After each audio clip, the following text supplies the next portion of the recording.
Pronto. Bom dia a todo mundo. Vamos começar aqui outra aula de empresarial. E hoje a gente vai começar um tópico novo, uma esfera, vamos dizer assim, do direito empresarial nova. Mas antes disso, eu fiquei pensando na aula passada, aí eu lembrei de um item, um detalhezinho que eu não falei para vocês. Deixa eu falar aqui logo, e aí vai bom que a gente termina revisando. Então, a aula passada, eu a gente falou sobre o estabelecimento empresarial. A gente viu o que é o estabelecimento, viu o que é que compõe o estabelecimento, separou o estabelecimento dos bens do empresário, né? São duas coisas diferentes, até mesmo do empresário individual, porque o empresário individual tem aquela responsabilidade ilimitada e direta, em comparação com o estabelecimento, que aí é, vamos dizer assim, fala de outro jeito. Com essa responsabilidade, né, direta e ilimitada, aí o empresário individual responde com seus bens por qualquer dívida aí da empresa. Aí vem o estabelecimento, é diferente. O estabelecimento não envolve os bens pessoais do empresário e tal. Enfim, a gente trabalhou um bocado dessa distinção. E trabalhou também as operações que podem acontecer com o estabelecimento. Aí, especificamente, a gente falou do trespasse. O trespasse, ele é a venda, né? É o contrato oneroso de venda do estabelecimento empresarial. Aí a gente viu algumas condições para que haja o trespasse, etc. Mas é exatamente com relação ao trespasse que eu queria chamar a atenção a um detalhe que eu não falei a aula passada. É... Voltando aqui então, vamos recapitular. Trespasse então seria o contrato oneroso de venda do estabelecimento. É o estabelecimento todo que é vendido para outro empresário que vai continuar na mesma atividade. Então, para que haja o trespasse, é preciso que o adquirente ele continue na mesma atividade. Beleza. Mas agora vamos pensar no vendedor, né? A gente tem o adquirente de um lado e tem o vendedor de outro. Aí eu falei, né, também, isso eu falei aula passada com relação às dívidas. As dívidas do que o adquirente, né, contrai com relação ao estabelecimento são as dívidas devidamente contabilizadas pelo vendedor e, como é que chama, são as dívidas vencidas e vincendas. Essas duas dívidas vão ser adquiridas também pelo empresário que vem aí a comprar o estabelecimento, pelo comprador. Beleza. De novo, agora vamos se voltar para o vendedor. Porque o vendedor, pense bem, ele tem essas dívidas. Isso é natural, tudo bem. Mas imagine agora você o credor dessas dívidas. Você contraiu a obrigação, ou na verdade o crédito, com relação ao que agora vai ser o vendedor, aquele empresário que agora vai se desfazer do estabelecimento. Pensem assim, em última instância, sempre que você tem um crédito para cobrar de alguém, em última instância, você vai cobrar esse crédito do patrimônio dessa pessoa. Se essa pessoa não pagar, você vai entrar com ação judicial, vai ter aquela confusão todinha e tal, e no final o juiz vai mandar o cara pagar. Se a pessoa não pagar, então você vai pedir a execução e aí o juízo vai pegar um bem daquela pessoa para pagar a dívida que ela tem, ou melhor, para pagar o seu crédito. Então, você fica assim de olho, de certa forma, nos bens da pessoa. Se a pessoa estiver se desfazendo dos bens e tudo mais, aí você vai ter que correr logo para pedir o pagamento de seu crédito, porque senão a pessoa não vai ter mais nada. Beleza. Pensando nisso, aí agora você está lá, você tem um crédito para receber. E aí você está vendo agora, como é que chama?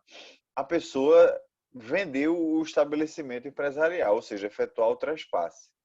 Aí você já fica agoniado, você diz, meu irmão, e aí? O cara vai vender o estabelecimento todinho, como é que ele vai pagar a dívida? Mesmo o adquirente contraindo as dívidas, você pode pensar assim, mas eu não contraí as dívidas com esse cara aí que está comprando. Eu tive a dívida com relação ao cabo, a dívida no caso o crédito, né? Com relação ao outro que está vendendo. E aí, como é que vai ser? Pensando nisso, a lei pegou e estabeleceu o seguinte: a lei estabeleceu que para o adquirente vender o estabelecimento empresarial, ou seja, para o adquirente, não, desculpa, para o vendedor, né, para o empresário vender o estabelecimento empresarial, ou seja, efetuar o traspasse, é preciso que ele faça alguma dessas coisas que eu vou dizer agora. Primeiro, se ele quiser vender o estabelecimento, ele tem que pagar todas as dívidas. Pagando todas as dívidas, ele pode vender sem problema. Aí é lógico, né? Se eu não tenho dívida, então ninguém vai ficar preocupado. Se eu, né, paguei as minhas dívidas todas, ninguém vai ficar preocupado e aí eu faço o que eu quiser. Beleza, essa é uma hipótese. Outra hipótese que ele pode fazer é o seguinte: imagina que o devedor, né, o empresário que está vendendo o estabelecimento, ele vai vender o estabelecimento, mas mesmo sem o estabelecimento empresarial no seu patrimônio, mesmo sem isso, ele vai ter bens suficientes para pagar todas as dívidas. Ou seja, ele vai vender o estabelecimento, mas ele ainda vai ficar com bens suficientes que paga todas as dívidas. Então, nesse caso também, ele pode vender sem problema, porque ele vai ter bens para garantir, de certa forma, as dívidas que ele tinha. Mas aí vem a terceira opção, a terceira hipótese, que é o empresário vendedor agora, ele vai vender o estabelecimento, mas ele não vai ter bens suficientes para pagar todas as dívidas.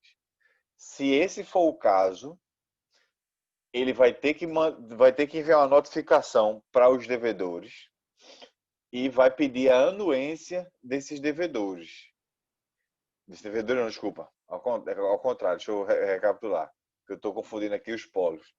Ele vai mandar uma notificação para os credores e vai pedir a anuência dos credores. Se esses credores não derem anuência para o traspasse, ele não pode vender o estabelecimento. Essa é a moral da história.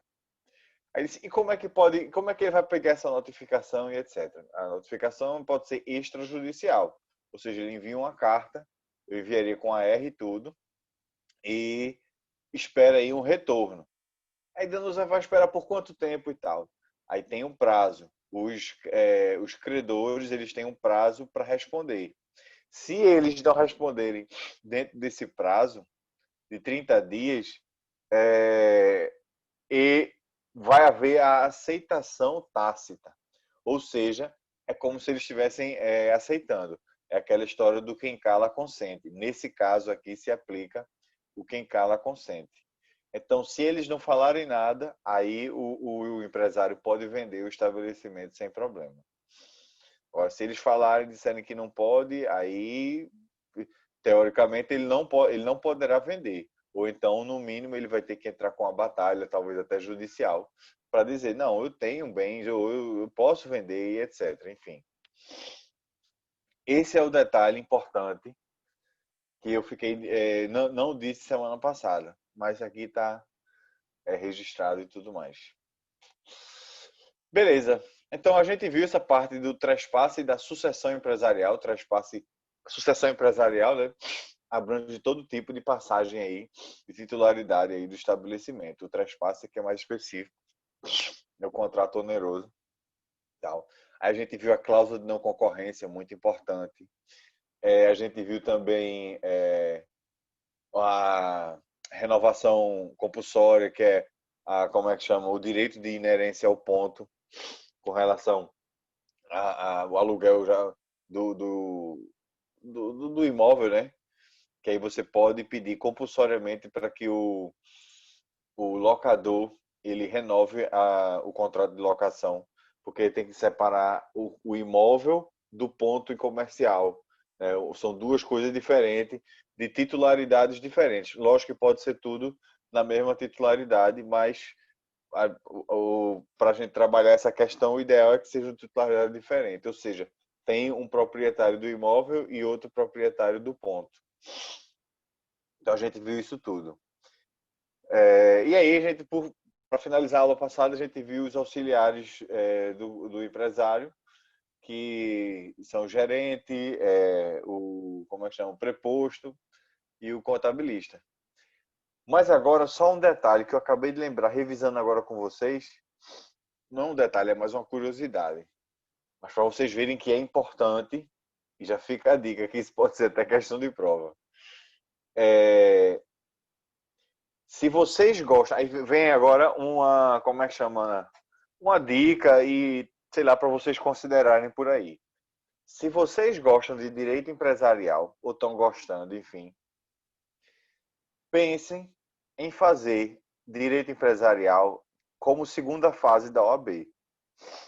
Por que eu digo isso? Porque as provas estão sendo fáceis, mesmo. Aí você, é lógico, professor. Não, elas são fáceis de forma geral. Isso não é só.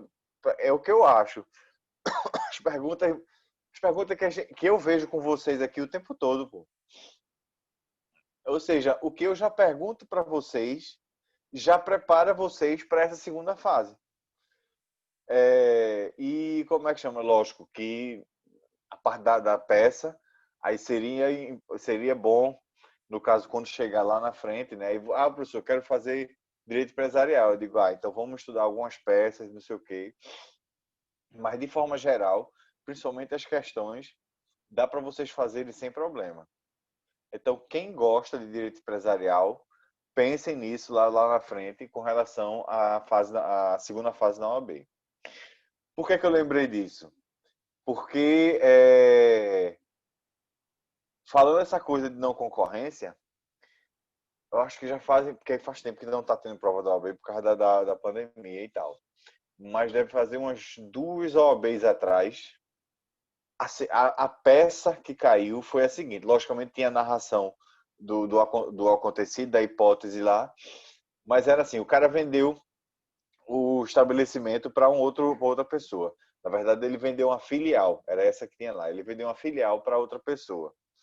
Essa outra pessoa, né, botou lá o negócio e continuou da mesma atividade que o caba lá.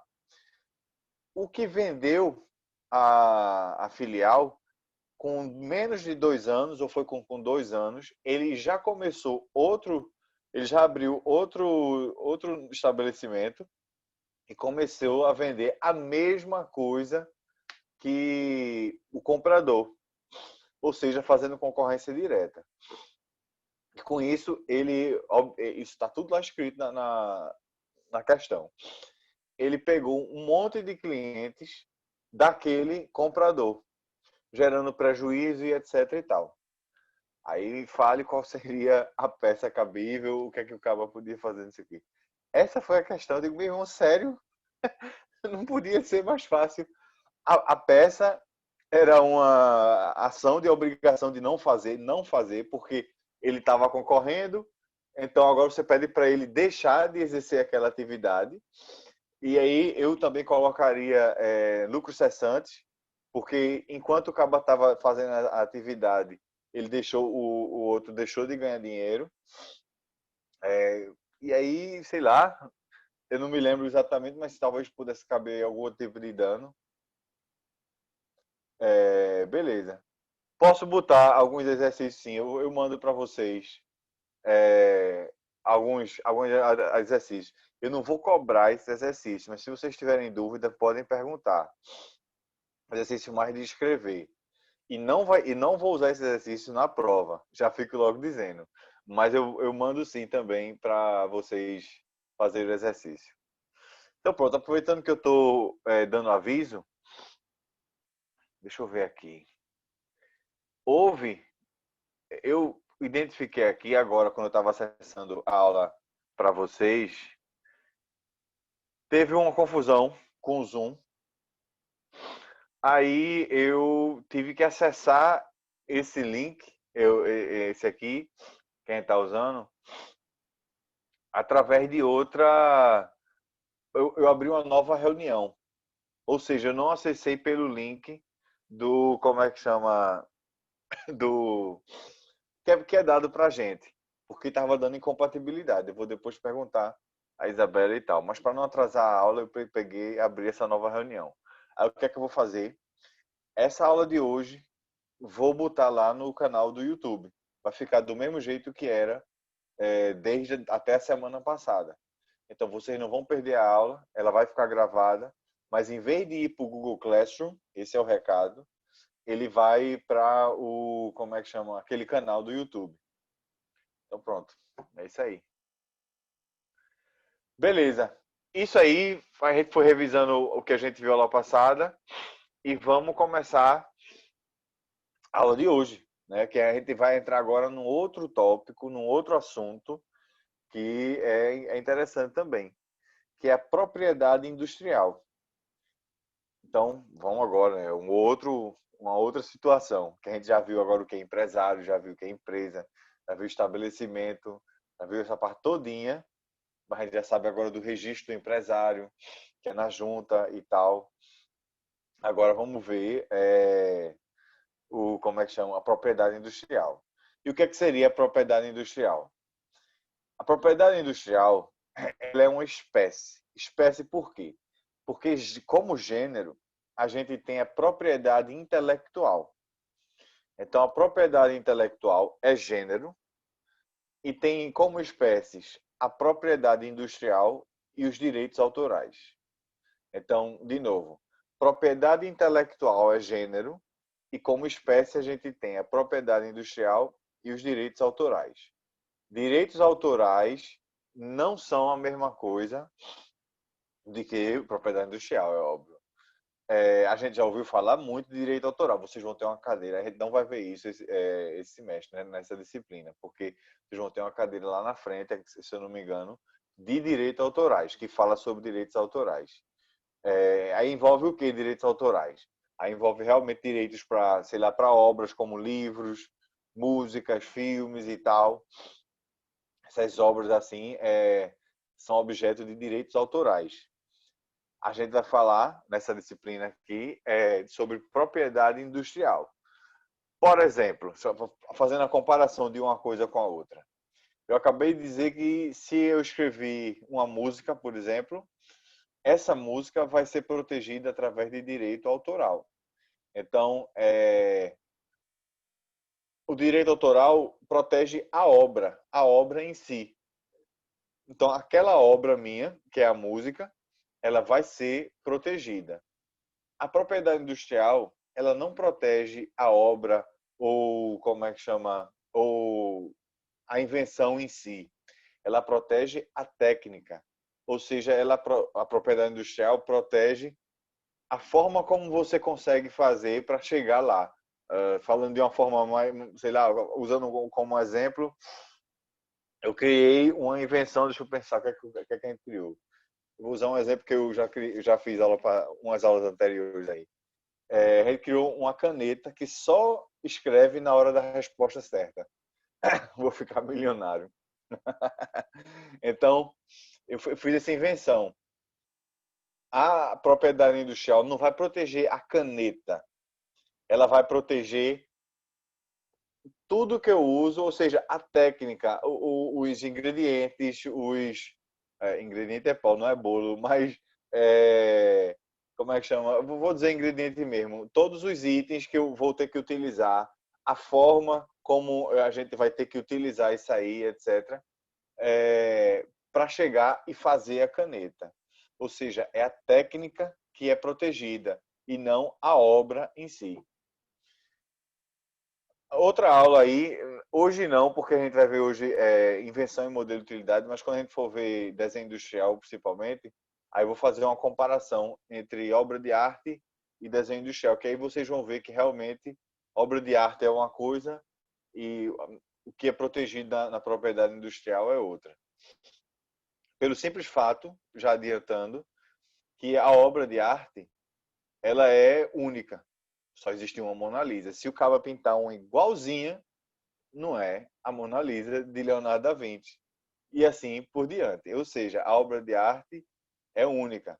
Já a propriedade industrial não. Tem como característica poder ser feita mais de uma vez.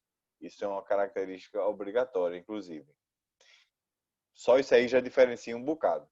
Então já fica, já tá, você já tem aí um item que pode diferenciar as duas. Beleza. Propriedade industrial, então, vai para proteger bens imateriais. A gente não pega na patente de invenção, ou melhor, a gente não pega como eu falei, na patente de invenção, no registro da marca e tal. Lógico que a gente pega no documento e tal. Mas, por exemplo, como eu falei que a gente protege a técnica, então a propriedade industrial, a patente em si, ela não é um bem material, ela é imaterial, porque a patente em si não se confunde com o objeto. O objeto é uma coisa, a patente é um direito. E como direito é um bem imaterial. Beleza. Já terminei falando. Aí, para entender quando foi que surgiu esse negócio de propriedade industrial e etc.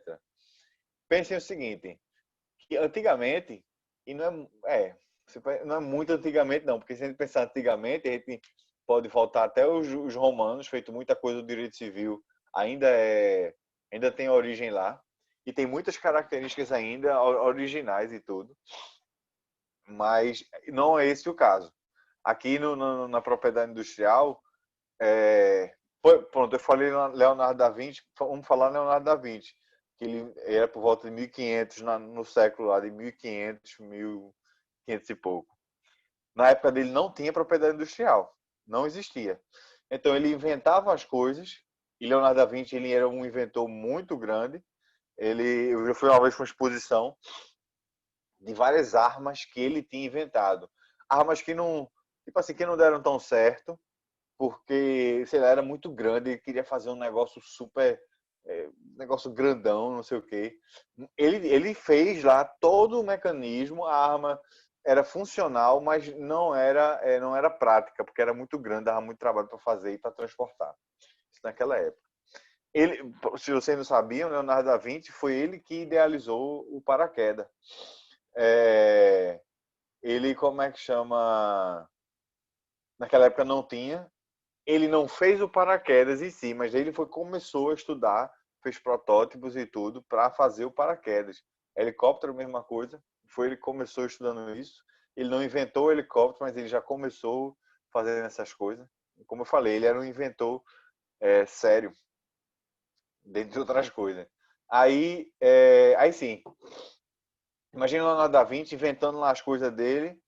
Aí imagina aí outra pessoa, aquele curioso, fica olhando ele inventando, aí decora as coisas, vai para casa e inventa tudinho.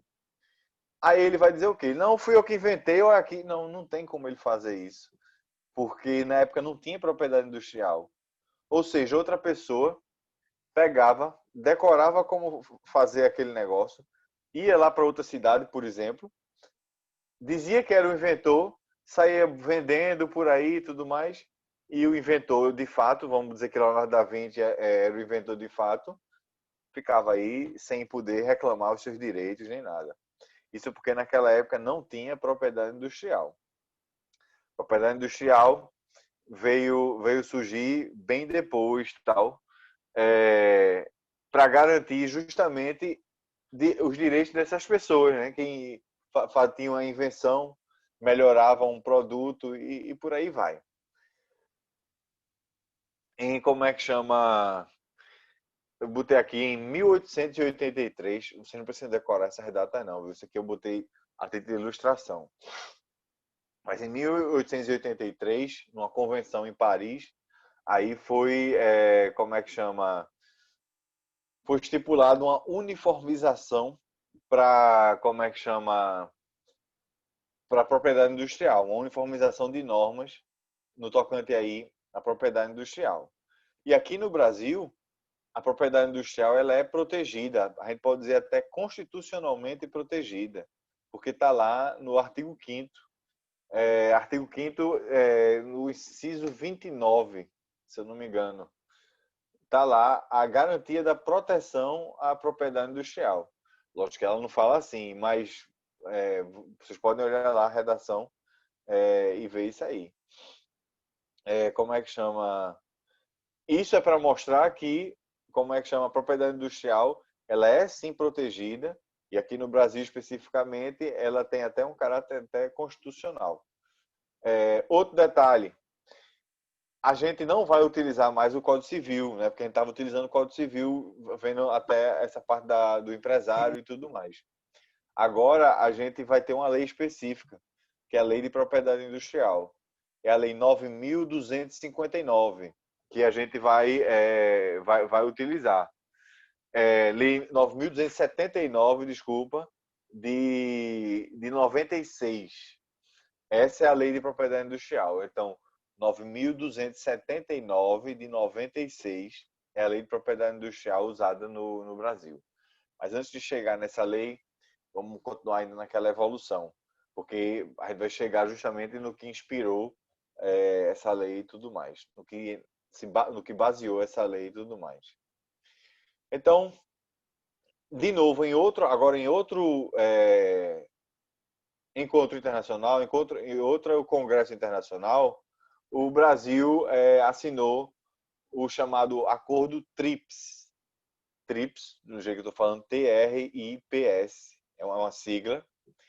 E esse acordo uniformiza o tratamento como é que chama? Da propriedade industrial nos países signatários. Ou seja, os países signatários terminam adotando as regras que foram estipuladas lá nesse acordo internacional. E o Brasil é sim signatário. Desse acordo, né, aí vem a Lei 9.279, que aí baseou essa lei para a gente aqui no Brasil. O acordo é de 94, mas a lei é de 96, ou seja, não tá tão longe, dá tempo para o Congresso arrumar as coisas e votar a lei para entrar em vigor e tudo mais. Beleza, essa é a lei e essa é a lei que a gente vai utilizar. Então, separe ela aí para estudar e tudo mais. E pronto. Deixa eu ver aqui, começou uma bagunça aí. O que é que essa lei vai proteger? E o que é que a gente vai estudar, consequentemente, na propriedade industrial? A lei protege a invenção e o modelo de utilidade, o desenho industrial e a marca. Então, a lei vai proteger a invenção e o modelo de utilidade. Vai proteger também o desenho industrial e a marca. Como é que ela vai proteger isso? A invenção e o modelo de utilidade, a lei vai proteger com a patente. Então, você vai pegar uma patente de invenção e uma patente de modelo de utilidade, né? Dependendo aí se é invenção ou modelo de utilidade, lógico. Então, de novo, como é que a lei protege a invenção? Com uma patente. E o modelo de utilidade também com a patente. E aí vem o desenho industrial. O desenho industrial e a marca, os dois são protegidos com o registro. O registro é que vai proteger a marca e o registro é que vai proteger o desenho industrial. É assim que a lei vai proteger e tal, a gente vai estudar isso aqui. Mas a lei vai proteger também, vai proteger a sociedade de forma geral contra as falsas indicações geográficas e contra a concorrência desleal. Esses são os itens que vão ser protegidos pela lei, né? Patente de invenção e de modelo de utilidade, registro de marca e de desenho industrial, a falsa indicação geográfica e a concorrência desleal. Falsa indicação geográfica é tranquilo. Só um exemplo clássico, mas que ele faz vocês entenderem, é aquela história do queijo de Minas. Se você vai registrar o queijo de Minas, a origem dele tem que ser de onde? De Minas. É simples assim. Mas lógico que existe mais complexidade no tocante a outros itens. O queijo de Minas é autoexplicativo. Não é que o queijo tem que ser fabricado em Minas Gerais, mas é como eu falei, a origem daquele tipo de queijo tem que ser fiel ao que está sendo registrado. Então, por isso que o queijo de Minas tem que ter a origem em Minas. Esse é um exemplo para que vocês entendam o que é indicação geográfica e o que seria a falsa indicação geográfica. É a gente aí ter que indicar aí um nome errado e tal. E repressão à concorrência desleal, aí é autoexplicativo, né? Beleza. Então, acabei de dizer aí o que é que vai proteger a invenção e o modelo de utilidade. Esses vão ser os itens que a gente vai estudar hoje. A patente de invenção e do modelo de utilidade. Então, para a gente, como é que chama? Começar, vamos pensar o seguinte. Com a assinatura do acordo internacional, né, que o Brasil assinou também, vieram aí dois princípios que foram incorporados no ordenamento brasileiro. É o princípio da prioridade e o princípio da assimilação. Então, no Brasil, se aplica, foram incorporados o princípio da prioridade e o princípio da assimilação. O que quer dizer cada um deles? Vou começar com a prioridade. Através desse princípio da prioridade, se tiver por exemplo, uma patente de invenção em outro país, vamos supor, vamos imaginar aqui um exemplo. Vamos supor, um cabalá tem uma patente de invenção na França. A França é signatária desse acordo internacional. Aí ele tem lá a patente de invenção, ou seja, ele é quem pode explorar aquela invenção e tudo mais, e ele está protegido e tudo. Mas aqui no Brasil ele não está protegido e ele quer começar a explorar as coisas aqui. Como é que ele pode fazer para explorar? Ele vai registrar, né, essa invenção dele. Mas aí você diz, meu irmão, ele já tem uma patente de invenção lá na França, adianta. Aí eu digo, olha, já que todo mundo é acordo, todo mundo que eu digo, a França e o Brasil, assinaram esse acordo internacional, então vai adiantar. Ele vai poder ingressar com esse pedido de patente aqui no Brasil, mostrando que ele já tem a patente de invenção lá da França. Isso vai conceder a ele uma certa prioridade, aí vem aí o princípio, na tramitação aqui no Brasil e vai assegurar que aí ele seja protegido pela lei aqui no Brasil também. Ou seja, a ele vai se aplicar essa lei 9.279 e protegendo aí a invenção que ele tem que ele inventou lá na França, mas que ele já tem essa patente de invenção. Esse é o princípio da prioridade. Pensem bem, se o princípio da prioridade é um estrangeiro vindo para cá, para o Brasil, a assimilação é o oposto. É alguém aqui no Brasil com a patente de invenção indo para o exterior querendo registrar essa patente de invenção. É o outro lado da moeda. Só que para que haja essa recepção no exterior, é preciso que entre o Brasil e o outro país haja um acordo de reciprocidade. Ou seja, aquela história de o que eu faço para você, você faz para mim. Então, havendo esse acordo de reciprocidade, um brasileiro que tenha uma patente de invenção pode ir registrar sua patente lá no exterior. Também, como é que chama? Tendo as leis do país respectivo lá aplicada ao brasileiro que vai lá. É isso aí. Esses são os dois princípios que vieram com o acordo internacional e que estão no ordenamento e na legislação brasileira e tal. Eu falei que, no caso aqui, a patente, ela é um bem imaterial, né? Porque a gente não vai tocar na patente, a gente pode tocar na carta patente, que é o documento que comprova ela, mas a patente em si é um direito e não dá para tocar nele. É um bem imaterial. Mas também deixando claro que os direitos que são assegurados pela lei de propriedade industrial também são considerados bens móveis, ou seja, não são imóveis, são bens móveis. Isso tem relevância porque, com relação a outros direitos ou até outros ramos do direito, isso pode haver uma relação e tudo mais. Por exemplo, vocês estão estudando, não estou estudando ainda não, mas vão estudar direitos reais.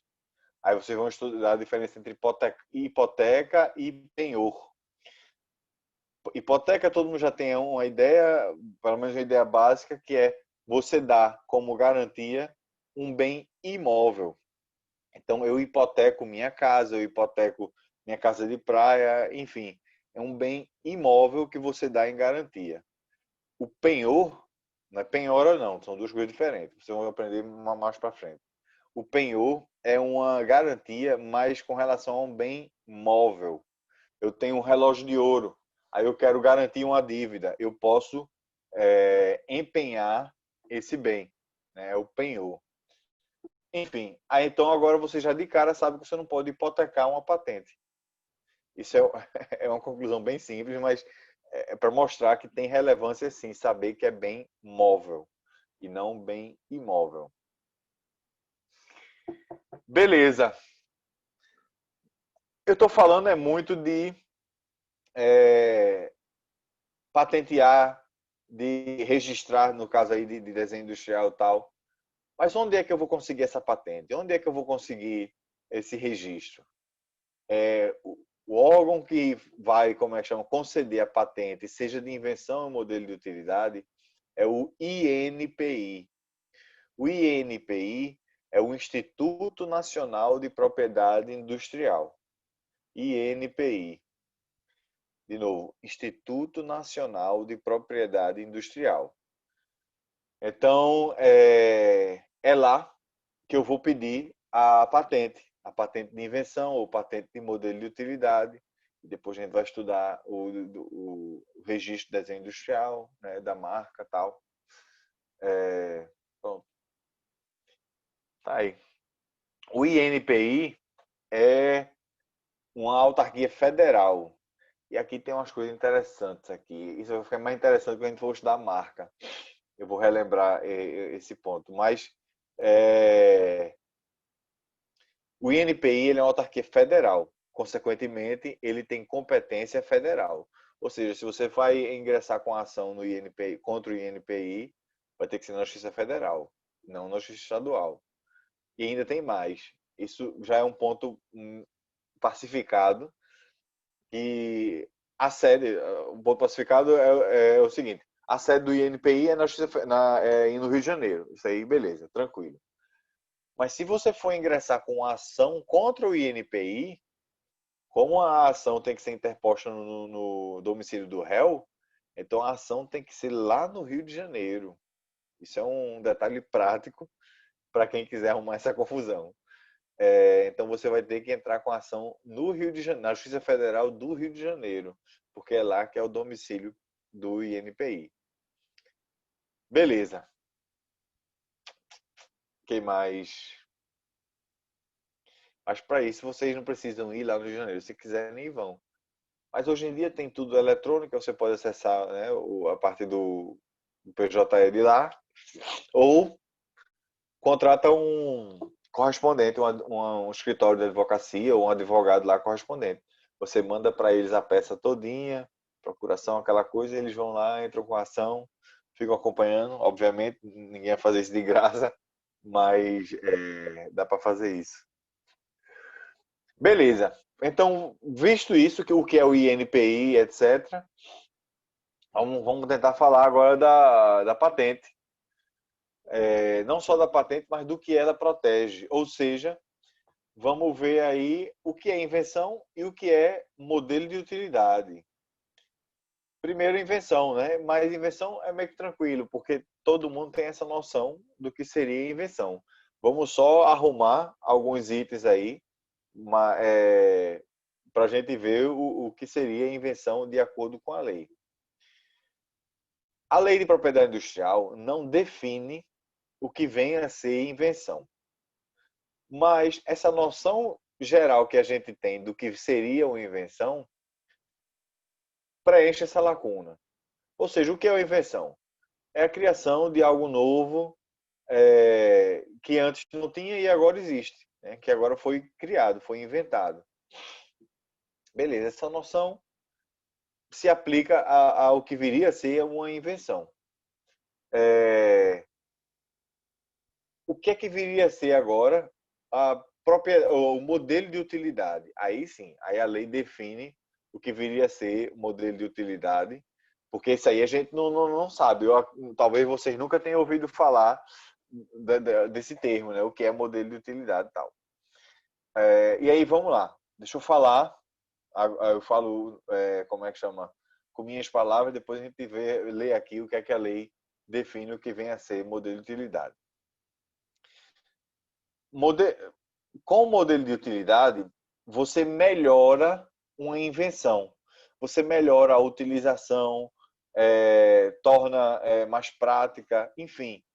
Você só faz melhorar aquilo que já existe.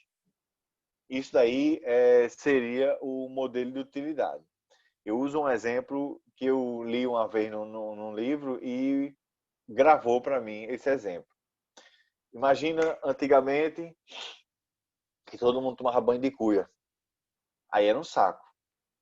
O cara tomava banho de cuia e tal. Aí uma vez um cara chegou e inventou um sistema, né, de cano que a água vem, sobe e passa por entre aí uma peneira toda furada, né, peneira, para cair em cima da pessoa a água e, como é que chama, e molhar tudinho, etc. O que é que ele inventou? O chuveiro. Então, isso daí foi uma invenção, porque não existia antes, ele criou, né, com a imaginação e o conhecimento dele, ele criou um chuveiro. Então, ele foi uma invenção. Aí, beleza, aí todo mundo lá tomando banho com o chuveiro e tal. Aí, agora, a água às vezes vinha fraquinha, pingando, demorava só para molhar, o pessoal já estava de saco cheio. Aí, uma outra pessoa foi e inventou um negócio que acopla no chuveiro e aí pega a água, comprime a água e joga com força para molhar, né, todo mundo. O que foi que essa outra pessoa inventou? Inventou a ducha. Então, a invenção foi o chuveiro, mas aí depois veio a ducha. A ducha melhorou o chuveiro, tornou mais prático o uso, tornou mais eficiente e tal. O chuveiro é a invenção, a ducha é o modelo de utilidade. Então, seria registrado como tal, seria patenteado como tal. Enfim, isso aí foi um exemplo, mas que é visual, pelo menos para mim foi, e que deu para ver aí a diferença. Como eu falei, uma coisa é você pegar uma coisa do zero, que é a invenção. Outra coisa é você já melhorar aquilo que esteja lá. Agora, não adianta vocês me perguntarem, isso é invenção ou modelo de utilidade? Você sai perguntando, já, às vezes o povo pergunta. Só dá para eu saber na prática. Na prática eu digo com conhecimento do assunto. Por isso que, para determinar se alguma coisa é invenção ou até modelo de utilidade, quem analisa são os especialistas naquela área. Tipo assim, não é o pessoal do balcão do INPI que vai dizer, isso é invenção. Não. Isso é mandado para análise. Às vezes demora anos para que isso venha, como é que chama, analisado para determinar se é invenção ou modelo de utilidade, etc. Também tem outros itens que a gente vai ver aqui que também são analisados e é preciso alguém da área específica. Dizer que o celular, por exemplo, isso é um tanto lógico, mas o S9 e o S10. O S10 é invenção ou modelo de utilidade? Entendeu? Aí tá na cara. E já que foi uma melhora, então tá mais claro que foi um modelo de utilidade e tal. Mas enfim, isso aí também já é eu querendo ir para uma área da qual eu não sou técnico. Então deixa eu ler agora o que vem a ser modelo de utilidade. Invenção, é como eu falei, o conhecimento da gente, de todo mundo, dá para cobrir isso. Mas vamos ver agora o que a lei diz, o que é o modelo de utilidade. É o artigo 9º da Lei de Propriedade Industrial. que diz que modelo de utilidade é o objeto de uso prático ou parte deste, suscetível de aplicação industrial, que apresente nova forma ou disposição, envolvendo ato inventivo, que resulte em melhoria funcional no seu uso ou em sua fabricação. Essa parte de melhoria funcional, né, no uso e na fabricação, tal, é o ponto X aí para a propriedade, para modelo de utilidade. Também nesse artigo tem outros itens, mas que são aí comuns para, como é que chama,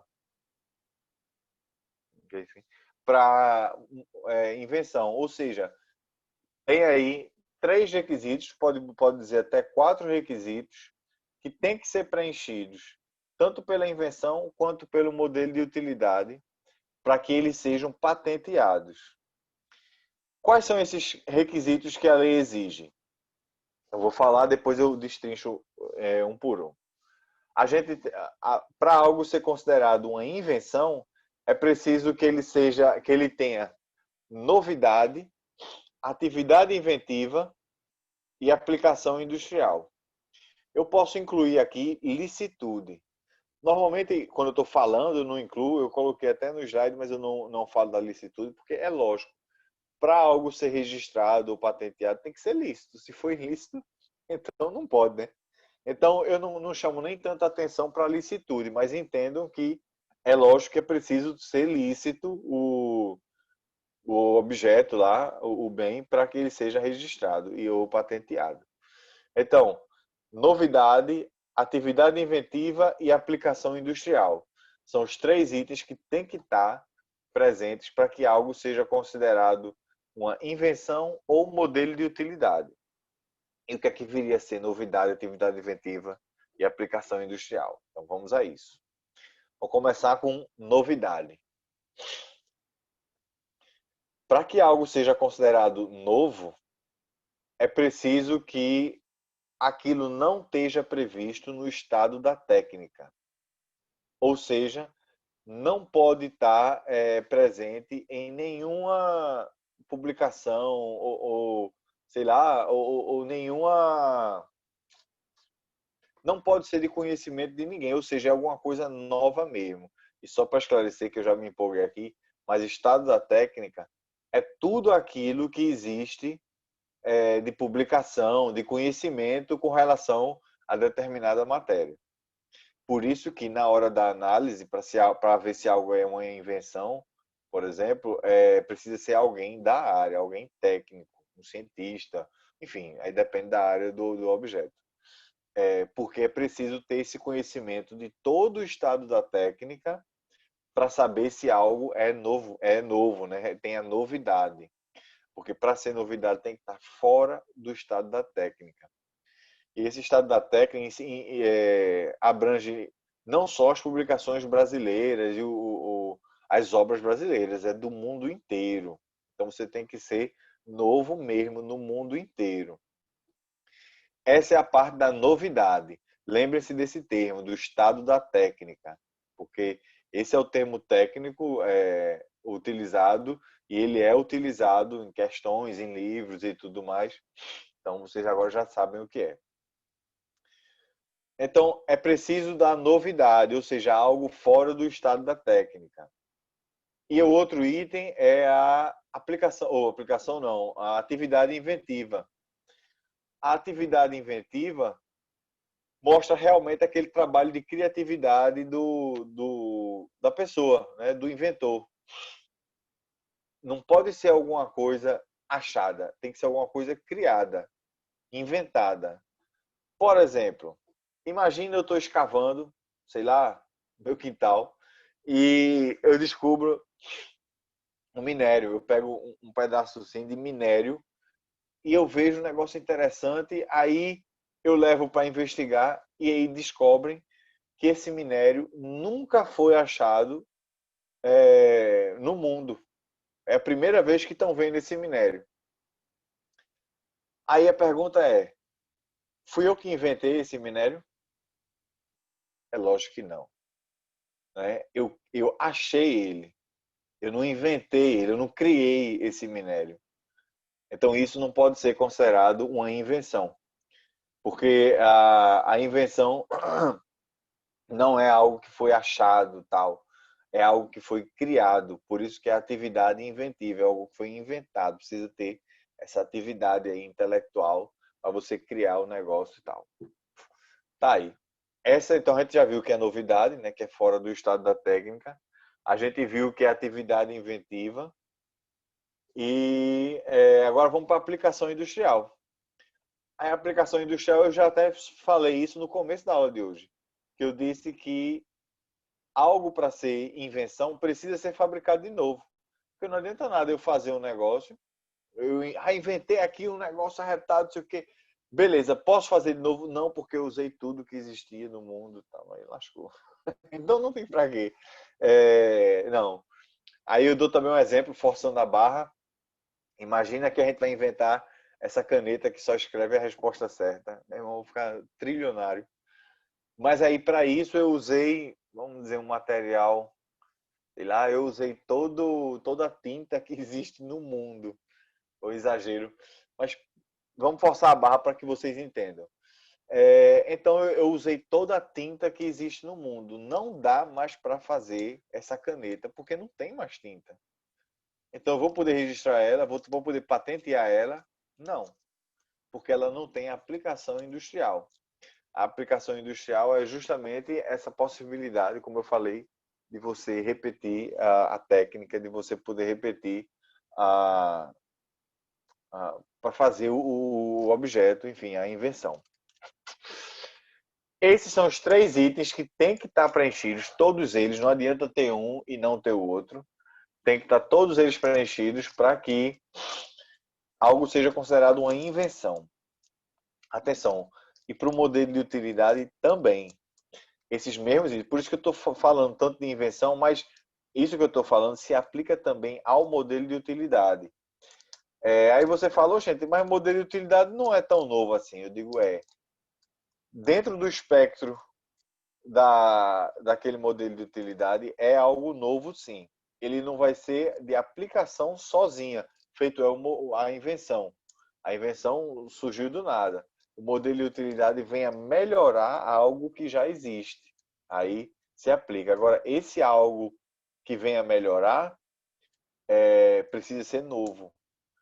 A atividade inventiva também aí também não é tão grande quanto a invenção. Lógico que é difícil mensurar isso, né? Eu não quero dizer que um teve mais trabalho que o outro, mas é óbvio que se você conseguir inventar um negócio do zero, em comparação com outro que veio só melhorar aquilo que você já inventou, então dá para entender que muito possivelmente a atividade inventiva no modelo de utilidade seja um pouco menor, mas isso não exclui a necessidade dela estar presente. Ou seja, é preciso sim que haja atividade inventiva para um modelo de utilidade. E a aplicação industrial aí é tranquilo, também tem que ser repetido, tem que ser feito de novo. Então, esses mesmos requisitos se aplicam tanto para invenção quanto para modelo de utilidade. Já falei. Por último, aqui tem a licitude. Na licitude, eu transcrevi o artigo 18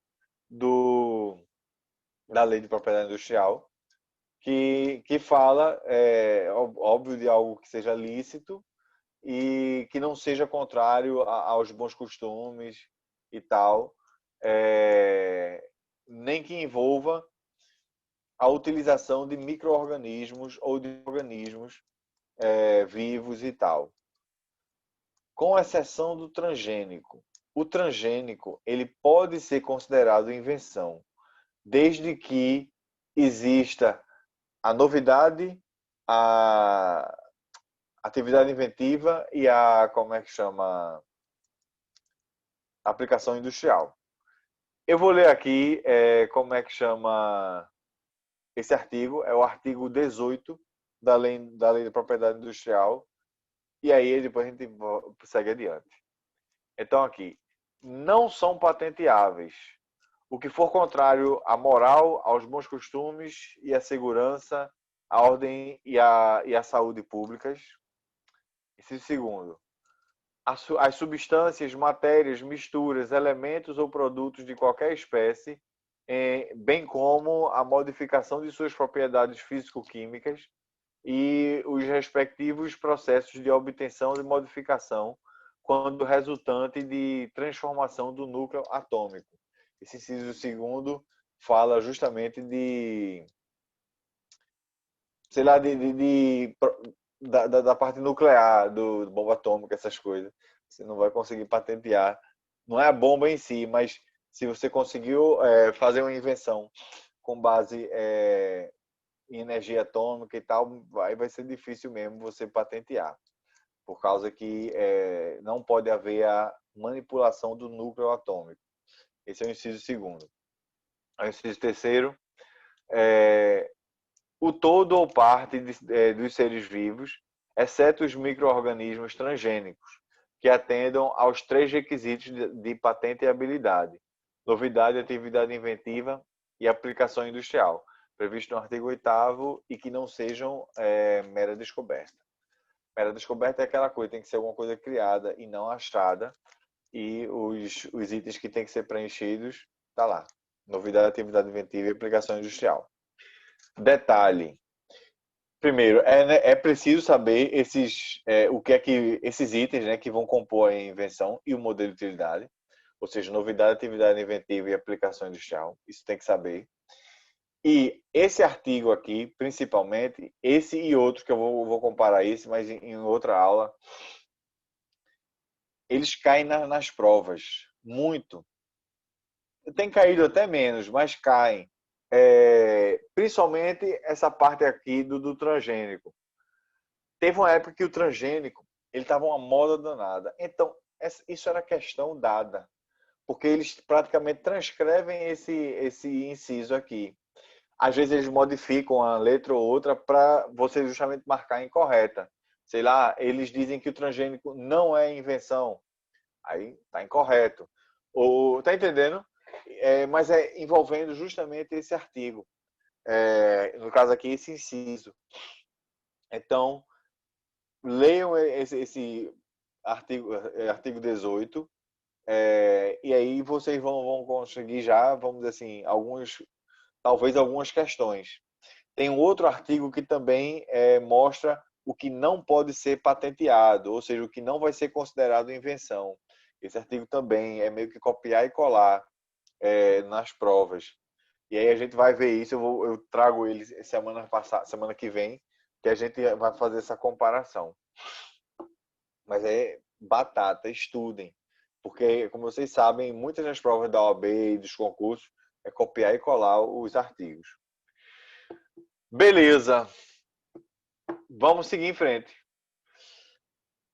Se a gente agora já sabe o que é invenção e já sabe que a gente consegue proteger a invenção da gente com a patente, aí vem a pergunta: quem é que pode pedir a patente? Né? Porque a gente também já sabe até onde a gente vai pedir, que é no INPI.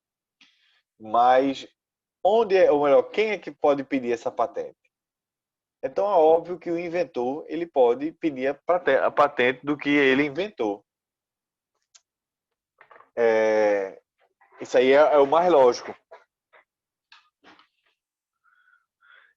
Também pode pedir a patente, né, ingressar com o pedido de patente, o cônjuge sobrevivente aí desse inventor.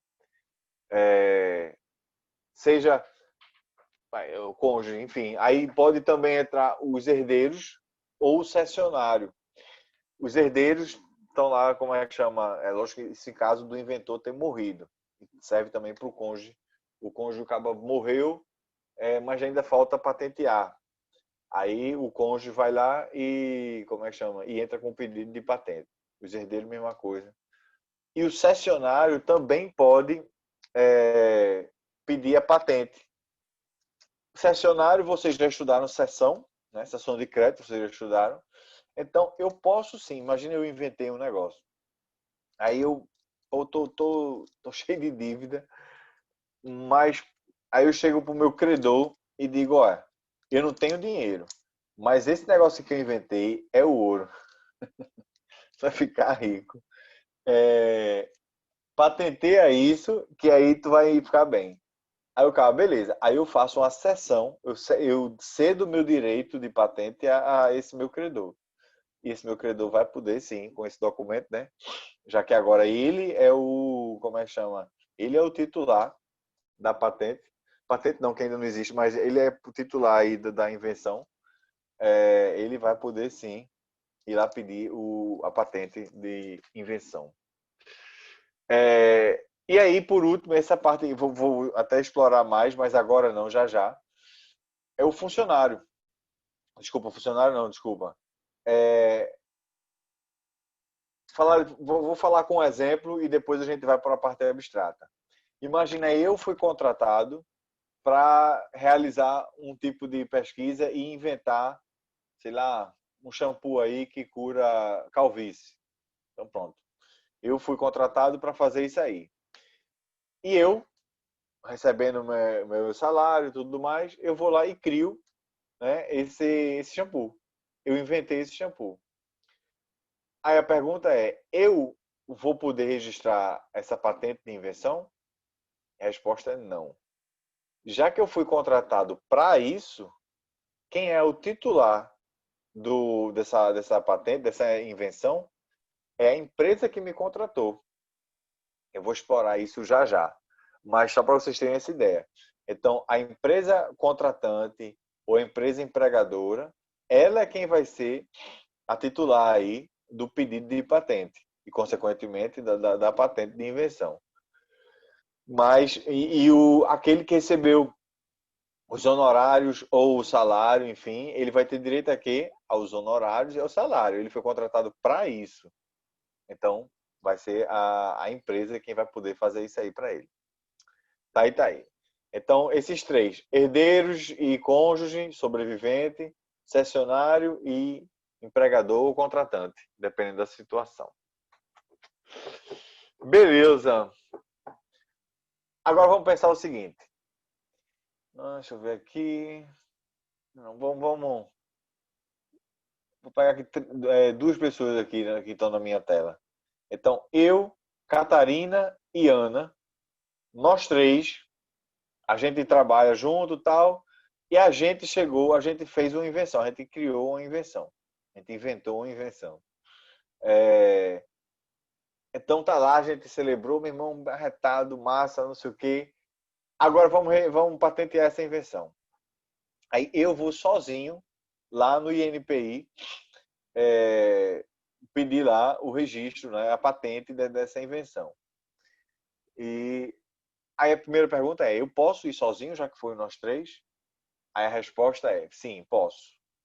Mas eu vou ter que indicar e qualificar todo mundo que participou aí da invenção. No caso aqui, eu vou ter que apontar e qualificar a Catarina e Ana, para poder elas também terem direito e tudo mais. Se eu não fizer isso, aí elas podem depois reclamar isso, até com ação judicial, se for o caso. Enfim, no final da aula de hoje, acho que hoje vai dar tempo, talvez não. É, Aí eu vou dizer duas opções que elas têm para fazer. Caso eu não, como é que chama? Não indique o nome delas. Mas a moral da história é essa. Pode sim uma pessoa ir lá e reclamar a patente. Reclamar não, pedir a patente. Só que tem que indicar aí todo mundo e etc. Agora vamos pensar noutra situação. A gente está no dia 22. Hoje eu inventei um negócio, né? Inventei aqui um negócio. Aí eu, pô, empolgado que só a peste, isso foi agora de manhã, eu inventei. De tarde, hoje também, eu vou lá e entro com pedido de patente. Vamos supor que Catarina, ela fica sabendo que eu fui hoje lá, como é que chama, pedir a minha patente. Só que ela pega e diz: não, César não inventou isso não. A gente não se comunicava. Então, quer dizer, eu inventei sozinho e ela inventou sozinha. Só que ela diz, não, eu inventei isso antes da pandemia. Eu não fui porque eu achei que estava parado e não sei o quê. Aí ela corre lá no INPI, como eu falei, os dois separados, não houve aqui má fé de nenhum. Mas eu pedi o registro e ela estava lá esperando as coisas acontecerem. Então, ela chega lá no INPI, explica, e aí o que é que vai acontecer? Ela vai se lascar nesse sentido. Por quê? Porque caso haja esse conflito, tipo assim, mais de uma pessoa inventou, como eu falei, separadamente, uma coisa é inventar todo mundo junto, como foi o primeiro exemplo que eu dei. Outra coisa agora é separado, assim, de forma autônoma, cada um inventa a mesma coisa, que é possível também. O que vai determinar o titular da patente é o depósito do pedido. Ou seja, quem depositou primeiro é quem vai ser o titular da patente. Não interessa aí quando a invenção foi criada, foi inventada. O que importa aí é o depósito do pedido. E nesse caso fui eu que depositei mais rápido. Apesar de eu ter inventado por último, eu depositei mais rápido. E aí é isso que vai prevalecer no tocante a esse exemplo que eu estou dando. Essa é a moral da história. Então não durmam no ponto, esse é o recado. Esse negócio de, mas é muito difícil inventar a mesma coisa. Eu digo, olha, nem tanto, viu? Nem tanto. Se você já é do meio e você está estudando não sei o quê, dependendo vamos dizer assim, da esfera que você atua, esse mesmo estudo que você dando pode chegar à mesma conclusão de outra pessoa realizando o mesmo estudo. Não é? Às vezes a gente vê até em direito. Isso, lógico, antigamente, que a comunicação era mais difícil. Hoje em dia todo mundo sabe de todo mundo pela internet e etc. Mas antigamente não. Antigamente, para você se comunicar com alguém de outro país, tinha que mandar carta, a carta tinha que ir a cavalo, ou como é que chama? Ou no máximo por navio, enfim, demorava um bocado para você se comunicar com a pessoa. Então, como eu falei, até mesmo em direito, existiam dois juristas de países diferentes, mas tudo lá da Europa, mas de países diferentes, estudando o mesmo fenômeno jurídico, que eles chegaram à mesma conclusão. E isso é porque é ciências humanas. Ciências exatas aí é mais possível ainda, porque é possível você chegar à mesma conclusão ou inventar a mesma coisa, como é que chama, estando em lugares diferentes, etc e tal. Enfim, é só detalhe. Que mais? Que mais? Aí eu falando aqui agora do evento foi realizado por funcionários da empresa, né, do empresário. Eu meio que já falei isso. Aí deixa eu falar mais alguns detalhes. Eu falei que se a empresa contrata um funcionário para fazer uma invenção, se esse funcionário ele faz a invenção, então quem é o titular? O titular é a empresa e não o funcionário. O funcionário fez aquilo que ele foi contratado para fazer. Ele vai ter direito ao salário, aos honorários e tal, mas a empresa é que vai ser a titular da patente. Beleza. Estou aqui pensando num negócio que eu estou achando estranho o negócio, mas depois já eu falo para vocês. Mas aí, vamos lá. Agora, isso tem que estar também no contrato, né? Porque pode o contrato prever de forma diferente.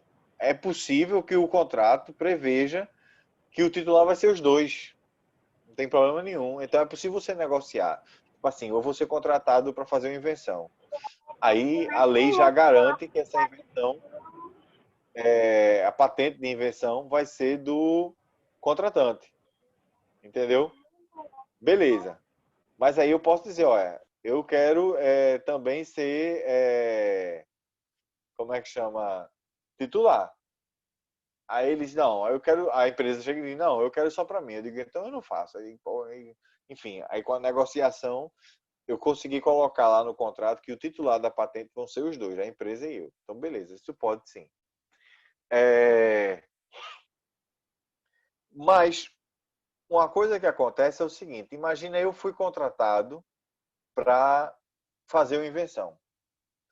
Aí eu tô lá trabalhando na empresa, a empresa está me dando laboratório, está me dando, sei lá, todos os produtos que eu peço, etc. E eu tô lá me esforçando para inventar tal. E aí eu começo a ver que eu tô chegando perto da invenção, ou seja, eu tô chegando perto de inventar esse negócio. Aí eu pego, faço o quê? Dou uma de esperto, peço demissão e depois, sozinho em casa, eu invento o negócio. E aí eu chego e digo, olha, fui eu que inventei, não é da empresa não, não sei o quê. Captar a jogada, isso é um bocado má fé. Pensando nisso, a lei pegou e determinou o seguinte, que eu fui contratado para fazer a invenção, mas por um motivo ou outro eu saí da empresa, né? Seja eu demitido ou, como é que chama? Enfim, acabou o vínculo com a empresa. Eu só vou poder registrar a invenção, só vou poder patentear a invenção depois de um ano que eu saí, que acabou o meu vínculo com a empresa. Se eu patentear qualquer coisa assim relacionada a isso durante um ano, durante esse ano, vai ser da empresa. Ou seja, até o período de um ano, caso eu patentei, caso eu invente alguma coisa relacionada ao que eu fui contratado e tal, eu essa patente vai ser da empresa, vai ser de titularidade da empresa e não minha. Isso é para se precaver com relação a essas jogadas que eu acabei de falar. Agora, vamos para as exceções. Porque eu acabei de dizer que o empregado ou o contratado, se ele inventar a coisa que ele foi contratado para fazer, então vai ser da empresa, beleza. Mas tem algumas exceções. Por exemplo, imagina eu trabalho na empresa de 8 às 6 da noite, de 8 da manhã às 6 da noite, horário normal. Aí, mas eu sou daqueles que não para de trabalhar e que quando eu vou para casa, eu tenho um laboratório, eu fico lá também, continuo a pesquisar e não sei o quê. E eu sozinho, somente no meu horário de lazer e no meu laboratório, não sei o quê, foi lá que eu inventei o negócio. Não foi na empresa, foi lá. Então, se eu conseguir comprovar que a invenção, né, foi fruto do meu trabalho fora da empresa, no horário vago que eu tenho, então essa invenção vai ser minha. Ou seja, o titular da patente vai ser eu. Essa é a primeira opção. Vamos para uma outra opção.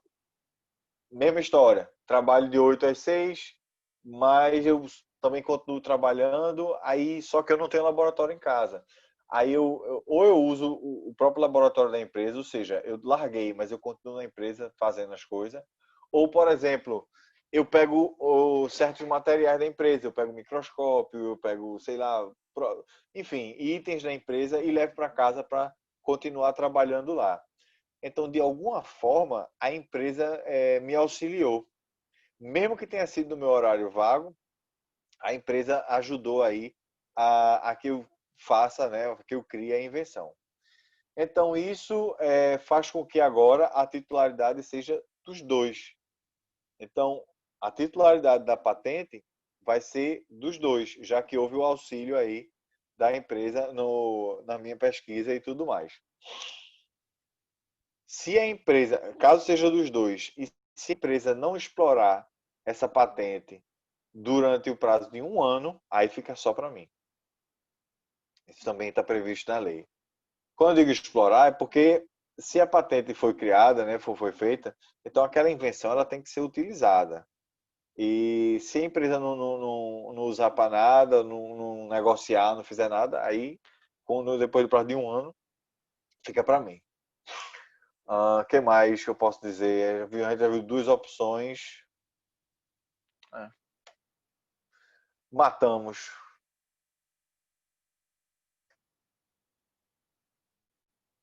Deixa eu ver aqui, já falei.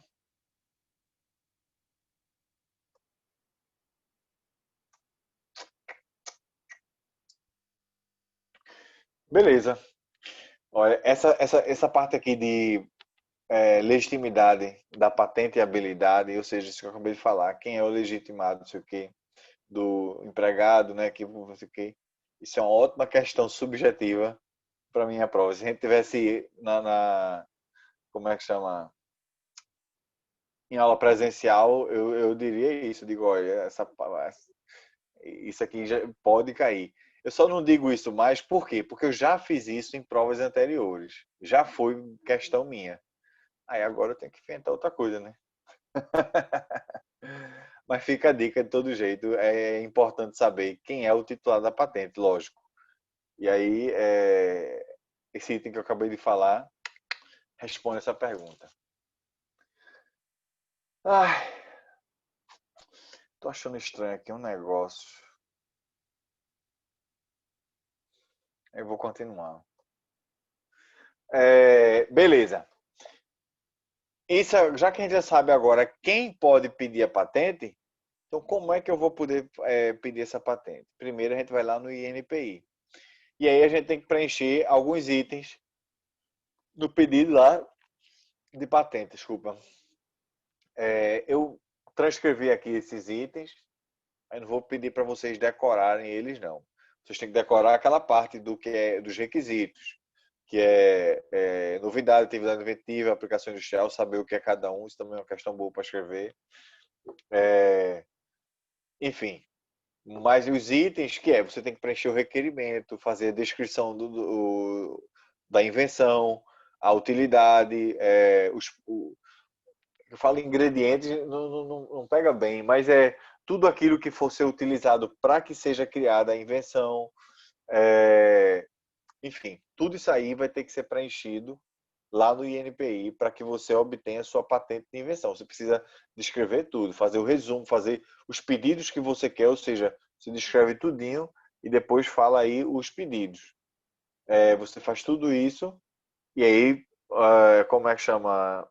Essa patente aí agora vai ser analisada, na verdade, o pedido de patente vai ser analisado pelo INPI e para depois sair a sua patente. Beleza. O que eu estou achando estranho é o seguinte, é que ainda falta um bocado, a gente está quase que na metade, já passou um pouquinho da metade do slide de hoje. Aí eu estou pensando se eu acabo ou se eu termino esse assunto hoje. Aí semana que vem a gente vê desenho industrial. Deixa eu só ver uma coisa aqui.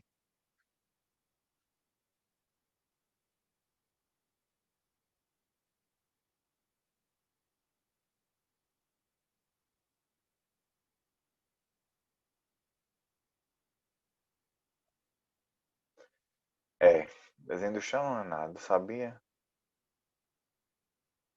Então eu vou fazer o seguinte. Alguém escreveu uma coisa?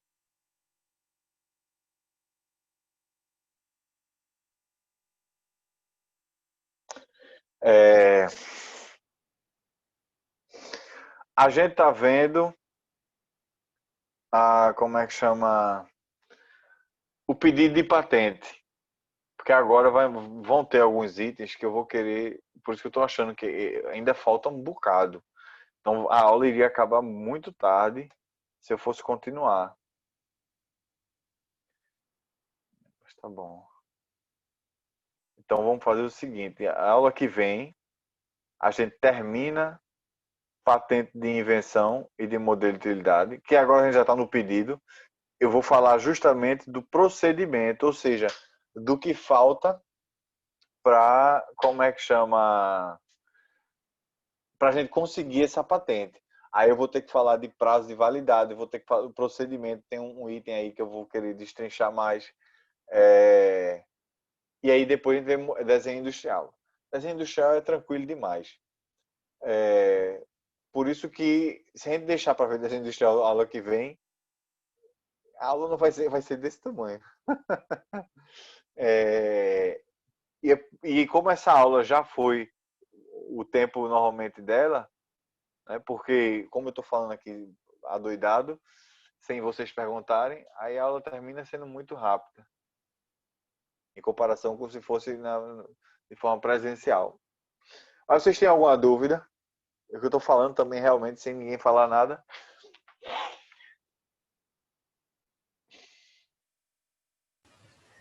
Professor, eu mesmo aqui estou tentando processar, é muita coisa, né? Exato. Por isso Só o que eu. senhor falando e a gente se É, interferir, aí até para a gente fixar as coisas fica complicado. olhe, é porque vocês são meus alunos agora, esse semestre. Mas eu não sou de enrolar. A minha aula eu uso o tempo todo e não sei o quê. Só que aí veio para esse ensino remoto, é inevitável o tempo de aula diminuir, mas o conteúdo é o mesmo. Então, tudo isso que eu falei, eu sei que é muita informação. É aquela história. Aí você também tem que pensar no aproveitamento. O que é que adianta eu falar mais coisa e o aluno não captar nada? Isso é para todas as aulas. Ontem eu dei aula de processo. Aí a aula até foi longa ontem, mas às vezes a aula é mais curta, mas eu sei que se eu falar mais, o cabo não vai entender mais nada. Porque processo é muita informação técnica. Aí, então, é como eu falei, não adianta nada eu ficar forçando a barra e que aqui eu vou falar do procedimento, que também é coisa técnica, e vocês não vão captar. Por isso que é melhor eu parar agora, já que a gente está num tópico que é o tópico justamente do procedimento. Aí semana que vem eu acabo e a gente acho que dá até para ver desenho industrial, que é pouco. Professor, eu gostei da sugestão de Catarina, de uns exercíciozinhos. Mas eu vou. Né? Bom, Eu inclusive, tô até. Diga aí. já que, assim, por conta dessa novidade, né, da aula remota, a gente Sim.